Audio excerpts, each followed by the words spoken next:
Hey everybody, Barker here, back with another 5-Minute Frenzy. Today I had this idea pop into my brain, and it was one of those ideas for gaming that just made me think, why in the world have I never used this? This strategy, this idea. And so I pulled out my voice recorder. I always keep a voice recorder on me, and I recorded the idea into the recorder. I recommend you do the same so I could remember it later. And it turns out I didn't even need to record it because it's such a cool thing to make my games more cinematic, more movie-like than just a tabletop game that breaks immersion. So here is, like other 5-Minute Frenzies, the wrong way to do it, or honestly, the way I've been doing it forever. So let's say you have a party of, however many characters, we'll say 2 to 4 characters wandering through the woods, this mountainous region of forest. And our main character, Alexander, we'll talk about him. His name is Alexander, and he, because of his amazing perception, and maybe some other members of the party, hear this roar, okay, this animalistic, guttural roar, terrifying. And he says, whoa, whoa, whoa, what was that? Hey, DM, do I know what that is? Now, what I would usually do, and what most DMs do, is say, okay, roll your nature check, or roll your, wilderness lore check, whatever game you're playing. And they'll roll, and let's say they succeed. Heck, let's say they get a natural 20. A critical success. And they say, I absolutely know it. What is it? And as a DM, I say, oh, you know for a fact that's a bear. Oh, that was boring. That was it. Okay, it's a bear. All right. Okay, well, let's prepare for this bear. Instead, try it like this. And like I said, I have never done this, and I'm going to start now. Okay, roll your nature check. We'll say you're my players. Roll your nature check. Roll your wilderness lore check. Oh, you succeeded. Okay. If this were a cinematic, a movie, some sort of scene, then the method would be a flashback.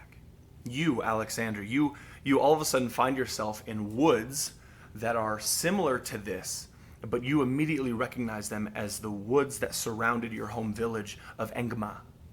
And you're staring down the arrow, the dried wooden arrow that is knocked into your bow, which you have drawn back. And you're staring down it across the arrowhead at this baby deer. Okay, which I think might be called a calf or a fawn. Let me know in the comments below. That's something I should know as a DM.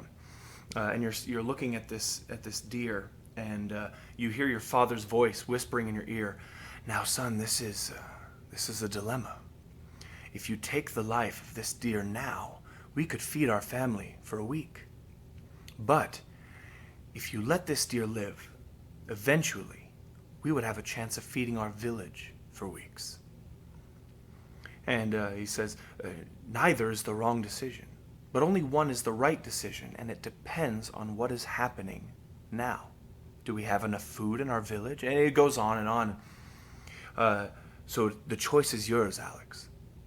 And let the player kind of make this choice. Don't let it just be a description flashback. Let them actually role play. And maybe Alex will release the arrow and kill the baby deer. Maybe not. Maybe Alex will say, okay, we'll wait. It's the player's choice. But either way, let's say Alex decides not to do it. Either way, all of a sudden, a bear comes charging out of the woods and takes down this deer. And it is a gory sight for a 6-year-old Alexander to feast his eyes on. It's terrifying. And or maybe if Alex did kill the deer, the bear rushes out and takes the carcass. And after tearing his teeth in and tearing a piece off, he looks in the air and just lets out this guttural roar. And Alex hears the words, Alex, Alex, Alex! And then he snaps out of it and looks, and it's one of his other party members at the table that's been saying his name. Hey, buddy, what was that? And then Alexander might look at his party members and say, it was a bear, guys. We need to be a little wary here.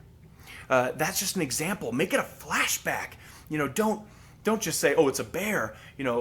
Use scenes like cinema. Jump around a little bit. Flashbacks are wonderful devices And not only that, but now I have, as a DM, I've given Alexander a story about his father. You know, most most D&D characters don't have parents. Maybe he does, maybe he doesn't, but now he has this memory that he can really flesh out as a character. You know, maybe come up with, you know, some other hunting stories with his dad. Maybe hunting was a big deal. Or maybe not, but that alone just provides options and immersion to the point where the players around the table might not be bored listening to it. So try that out, okay? Any knowledge check, any nature check, anything that a player's character might know, but that player doesn't know that they know it, and they roll for it and they succeed, go back, make it a flashback. Role play out why this character knows this information. All right, guys, thank you very much for tuning in. Be a better GM. 5-minute and 54-second frenzy. Have a great day. Leave your comments below if you have any sort of questions or ideas for future videos, future 5-minute frenzies. I hope to see you all soon, and just enjoy life. See you later.